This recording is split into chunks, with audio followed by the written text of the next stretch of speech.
ছয়টা দোয়া এবং জিকির আছে, যেই দোয়া জিকিরগুলো কোরআন হাদিসে বর্ণিত সকল দোয়া জিকিরের খোলাসা, সারমর্ম এবং নির্যাস। এই ছয়টাকে যদি কোনো মুসলমান নিয়মিত আঁকড়ে ধরে, তাহলে কোরআন এবং হাদিসের যত দোয়া এবং জিকির আছে কেমন যেন তার নির্যাসটা নিয়মিত সে আমল করলো। বলবো সেগুলা। এই ছয়টা দোয়া এবং জিকিরের মধ্যে সর্বপ্রথম হলো নবী করিম সাল্লাল্লাহু আলাইহি সাল্লামের প্রতি দুরূদ প্রেরণ করা। নবীজি সাল্লাল্লাহু আলাইহি সাল্লামের প্রতি দুরূদ প্রেরণ করার আমল এরকম আমল, আপনি যদি সারা দিনে শুধুমাত্র নবীজির প্রতি দুরূদ প্রেরণ করার আমলটাই জিকির হিসাবে সবচেয়ে বেশি করেন, দোয়া হিসাবে যদি এটাই আপনি সারাদিন করতে থাকেন, তো আপনার জন্য যথেষ্ট হবে। আল্লাহর কাছে আর কিছু না চাইলেও চলবে, আর কিছু না চাইলেও চলবে। দুরূদ মানে হলো নবীজির জন্য দোয়া করা। হাদিস নির্দেশিত দুরূদ হলো দুরূদ ইব্রাহিম, আর সবচেয়ে সংক্ষিপ্ত দুরূদ হলো সাল্লাল্লাহু আলাইহি সাল্লাম। অর্থের ভিতরে যদি খারাপ কিছু, শিরকের কিছু না থাকে, নবীকে আবার আল্লাহর পর্যায়ে পৌঁছানোর মতো গোমরাহি যদি না থাকে দুরূদের অর্থের মধ্যে, তাহলে যে কোনো দুরূদই আপনি আল্লাহর কাছে পেশ করতে পারেন। তাহলে ছয়টা দোয়া হলো কোরআন হাদিসের শত শত সহস্র দোয়ার নির্যাস এবং খোলাসা। তার এক নম্বর হলো দুরূদের আমল। করবো না বেশি বেশি ইনশাআল্লাহ। রহমতুল্লিল আলামিন আল্লাহর রাসূল, আল্লাহর নবী ওয়াদা করেছেন যে আপনার পেরেশানি দূর হবেই হবে ইনশাআল্লাহ। অতএব দুরূদের আমল বেশি বেশি করবো না ইনশাআল্লাহ। নাম্বার 2, ইস্তেগফার। ইস্তেগফার ইস্তেগফার এটাও বেশি বেশি করতে হবে, দুরূদও বেশি বেশি করতে হবে। দ্বিতীয় আমল যেটা ইস্তেগফার, এটাও বেশি বেশি করতে হবে। কারণ ইস্তেগফার সম্পর্কে কোন কোন হাদিসের ভাষ্যের মধ্যে মান লাজিমাল ইস্তেগফার ভাষ্য এসেছে, অর্থাৎ যে ব্যক্তি ইস্তেগফারকে আঁকড়ে ধরবে, এটাকে কন্টিনিউয়াসলি করবে, ইস্তেগফার কখনো ছাড়বে না, সবসময় তার মধ্যে ইস্তেগফার অব্যাহত থাকবে, ওই ব্যক্তিকে আল্লাহ রাব্বুল আলামিন বিভিন্ন পেরেশানি থেকে সারপ্রাইজড হওয়ার মতো এমন এমন পথ বের করে দিবে যে সে চিন্তাও করে নাই। তার পেরেশানি থেকে মুক্তির পথ আল্লাহ তাআলা দেখায় দিবেন। ইস্তেগফার কিভাবে করবেন ভাই? ইস্তেগফার এমন একটা আমল, এটা ছাড়া তো আমাদের উপায় নাই ভাই। ইস্তেগফার আমাদের দুনিয়ার পেরেশানি দূর করবে, আখিরাতের পেরেশানি দূর করবে। দুনিয়ার পেরেশানি আমাদের বিপদ আপদ মুসিবত, এগুলো রিজিকের অনটন অভাব এগুলা, আর আখিরাতের পেরেশানি হলো আমাদের পাপ গুনাহ এগুলা। কোরআনে কারিমে আল্লাহ রাব্বুল আলামিন সূরা নূহের মধ্যে আল্লাহ নবী নূহ আলাইহিস সালাম তার সম্পর্কে বলছেন, ফাকুলতু ইস্তাগফিরু রাব্বাকুম ইন্নাহু কানা গাফফারা ইউরসিলিস সামাআ আলাইকুম মিদরারা ওয়া ইউমদিদুকুম বিআমওয়ালিন ওয়া বানিন ওয়া ইয়াজআল লাকুম জান্নাতিন ওয়া ইয়াজআল লাকুম আনহারা। তিনি বলেন, আমি বলেছি আমার জাতিকে তোমরা ইস্তেগফার করো, আল্লাহর কাছে ইস্তেগফারটা করতে থাকো, করতে থাকো। রুটি রুজি নাই, চাকরি নাই, ইনকাম নাই, ব্যবসা খারাপ যাচ্ছে, পেরেশানি হচ্ছে, ইস্তেগফার ধরো, কি হবে? ইন্নাহু কানা গাফফারা। যদি ইস্তেগফার করো, এক নম্বর লাভ হলো আল্লাহ মাফ করে দিবেন গুনাহ। ইউরসিলিস সামাআ আলাইকুম মিদরারা, যাতে ফসল ভালো হয়, রিজিক ভালো হয়, সেই ব্যবস্থা আল্লাহ করবেন।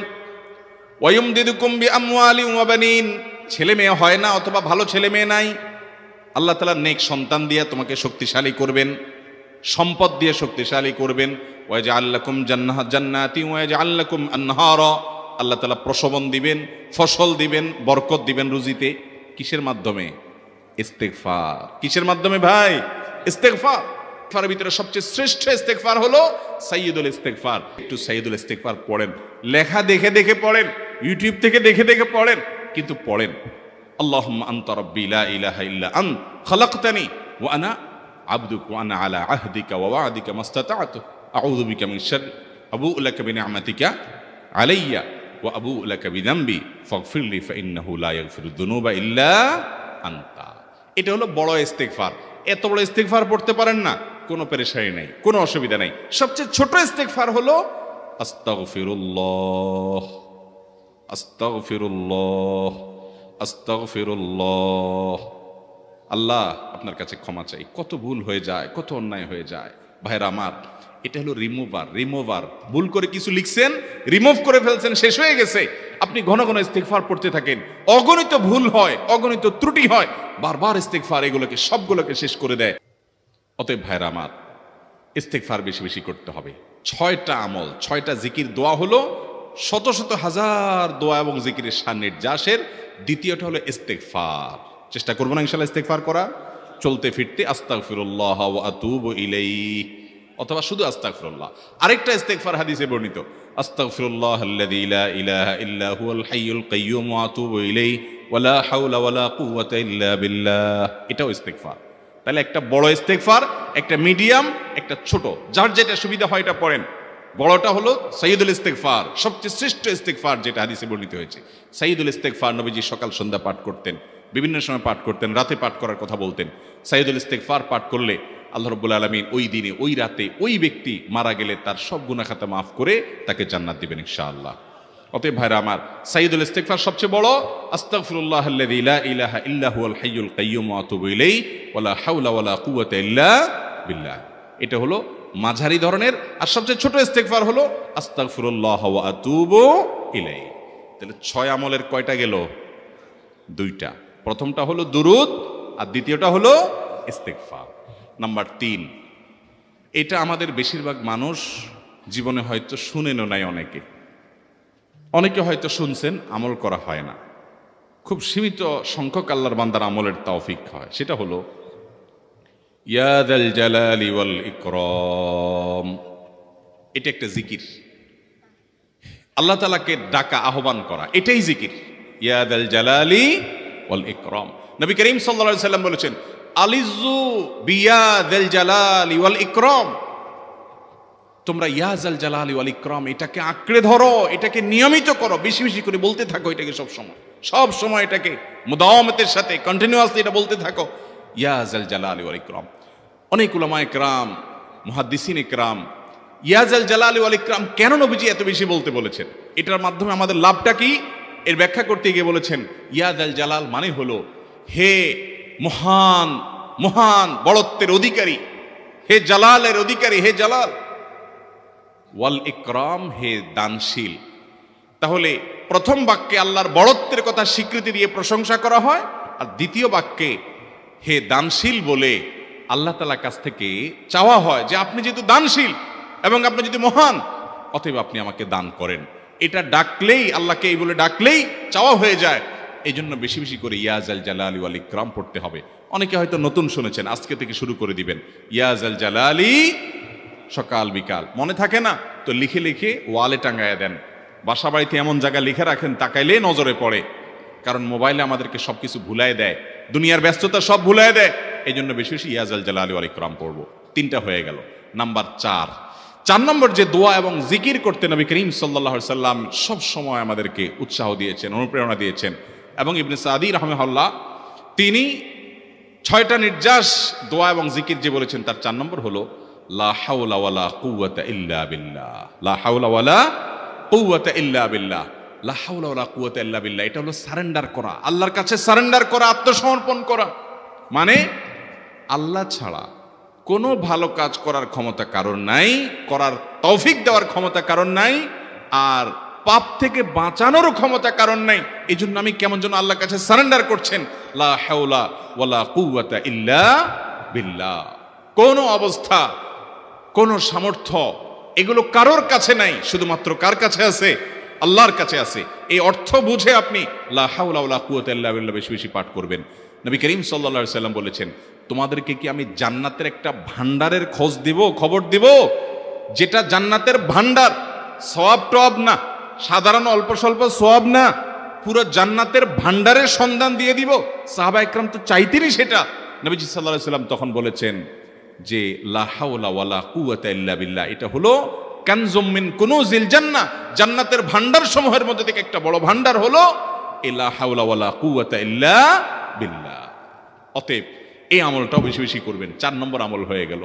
দুরুদের আমল 1, ইস্তেগফারের আমল 2, ইয়া যাল জালালি ওয়াল ইকরাম 3, লা হাওলা ওয়ালা কুওয়াতা ইল্লা বিল্লাহ। কয়টা হলো? 4। 5 নম্বর আমল হলো দোয়া ইউনুস। দোয়া ইউনুস জানা আছে তো? লা ইলাহা ইল্লা আনতা সুবহানাকা ইন্নী কুনতু মিনাজ জালিমিন। ভাইরা আমার, অর্থের দিকে তাকায়া মাঝে মধ্যে মোবাইল টোবাইল সব ফালায় রেখে একটু আল্লাহর সাথে কথা বলবেন, আল্লাহর সাথে একটু কানেক্টেড হওয়ার চেষ্টা করবেন। আল্লাহর সাথে একটু সংযুক্ত হওয়ার চেষ্টা করবেন। ডিসকানেক্টেড তো পুরো লাইফটা কাটাই দিলেন, একটু কানেক্টেড হওয়ার চেষ্টা করেন। প্রতিদিন কিছু সময় বসে একটু জিকির করেন, চলতে ফিরতে একটু আল্লাহকে সময় দেন। আপনি উপকৃত হবেন, আপনার কল্ব জিন্দা হবে, আমল নামা সওয়াবে পরিপূর্ণ হবে।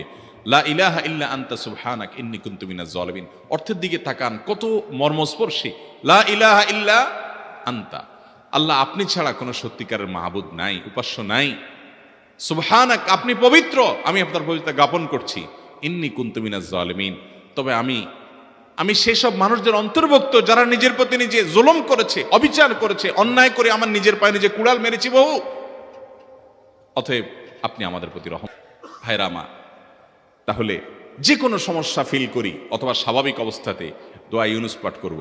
লা ইলাহা ইল্লা আনতা সুবহানাকা ইন্নী কুনতু মিনাজ জালিমিন। কোরআন হাদিসের নির্যাসের 5 নম্বর আমল দোয়া ইউনুস।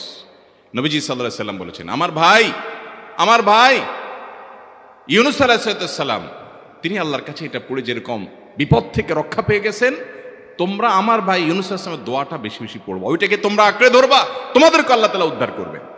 আল্লাহ কোরআনে ওয়াদা করেছেন, ওয়া কাযালিকা নুনজিল মুমিনিন, এভাবে আমি ইমানদারদেরকে রক্ষা করব। কথা কি বুঝাতে পারছি? আল্লাহর কাছে দোয়া করবেন তো ইনশাআল্লাহ। এই 6টা দোয়া জিকিরের 5 নম্বর দোয়া ইউনুস, অর্থ সহকারে বুঝে বুঝে আল্লাহর কাছে চাইবেন এবং দোয়া করবেন। 6 নম্বর হলো সুবহানাল্লাহ, আলহামদুলিল্লাহ, লা ইলাহা ইল্লাল্লাহ, আল্লাহু আকবার। এই বাক্যগুলো দেখবেন ঘুরে ফিরে নবী করিম সাল্লাল্লাহু আলাইহি ওয়াসাল্লাম সারাদিন পড়তেন। 5 ওয়াক্ত নামাজের পরে 33 বার দেখবেন। আবার দেখবেন সকাল সন্ধ্যায় সুবহানাল্লাহি ওয়া বিহামদিহি 100 বার, সুবহানাল্লাহি ওয়াল হামদুলিল্লাহি আল্লাহু আকবার 100 বার। আবার এগুলো মাঝে মধ্যে 10 বার, রাতের শোয়ার সময় 33, 34 বার। বিভিন্ন সময় দেখবেন ঘুরে ফিরে এই সুবহানাল্লাহ, আলহামদুলিল্লাহ, লা ইলাহা ইল্লাল্লাহ, আল্লাহু আকবার, এগুলো একটা মিজানের পাল্লাকে পরিপূর্ণ করে দেয়। কোনোটা আসমান এবং জমিনের মধ্যবর্তী জায়গায় সওয়াব দিয়ে পরিপূর্ণ করে দেয়। এত বেশি ফজিলতপূর্ণ জিকির। এই জন্য পুরো কোরআন হাদিসের দোয়া এবং জিকিরের নির্যাসের শেষ এবং 6 নম্বর হলো বেশি বেশি করে দিন রাত 24 ঘন্টা যখন সুযোগ পাবেন, যেখানে যেখানে হাদিসে যে সংখ্যা বলা আছে ওটাতে করবেনই, ওর বাইরেও বেশি বেশি করে সুবহানাল্লাহ, আলহামদুলিল্লাহ, লা ইলাহা ইল্লাল্লাহ, আল্লাহু আকবার বেশি বেশি করব না ইনশাআল্লাহ। আবারও বলছি, পুরো কোরআন হাদিসের দোয়া এবং জিকিরের নির্যাস 6টির একটি হলো, এটি ইবনে সাঈদী রাহিমাহুল্লাহর গবেষণা, তার গবেষণার আলোকে তিনি এটা পেশ করেছেন। এটি আবার কোন হাদিস থেকে নির্যাস বের করে দেওয়া হয়েছে সে নয়, এটা একজন মুফাসসিরের গবেষণা। তিনি বলেছেন কোরআন হাদিসে যত দোয়া বলা হয়েছে সবগুলার মর্ম কথা এর মধ্যে চলে আসে। তাছাড়া নবী সাল্লাল্লাহু আলাইহি সাল্লাম এবং কোরআনে এইগুলাকে বেশি বেশি করতে বলেছেন। আলিজ্জু, আকসিরু, মান লাজিমা, এই শব্দগুলো ব্যবহার করা হয়েছে। এই জন্য এগুলো বেশি বেশি করে করতে হবে। এই যে শেষেরটা নবী সাল্লাল্লাহু আলাইহি ওয়াসাল্লাম সবসময় বিভিন্ন জায়গায় করতেন। আবারও বলছি, নাম্বার 1 দুরুদ, নাম্বার 2 ইস্তিগফার, নাম্বার 3 ইয়া যাল জালালি ওয়াল ইকরাম, নাম্বার 4 লা হাওলা ওয়ালা কুওয়াতা ইল্লা বিল্লাহ, জান্নাতের ভান্ডার এটা।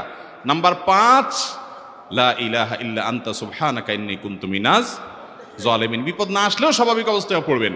নাম্বার 6 সুবহানাল্লাহি ওয়াল হামদুলিল্লাহি ওয়া লা ইলাহা ইল্লাল্লাহু আল্লাহু আকবার। নিয়মিত করব তো ইনশাআল্লাহ। আল্লাহ আমাকে আপনাকে আমাদের সবাইকে আমল করার তৌফিক দান করুন, সব সময় জিকিরের মধ্যে থাকার তৌফিক দান করুন। জাযাকুমুল্লাহু খায়রা ওয়া আখিরু দাওয়ানা আলহামদুলিল্লাহি রাব্বিল আলামিন।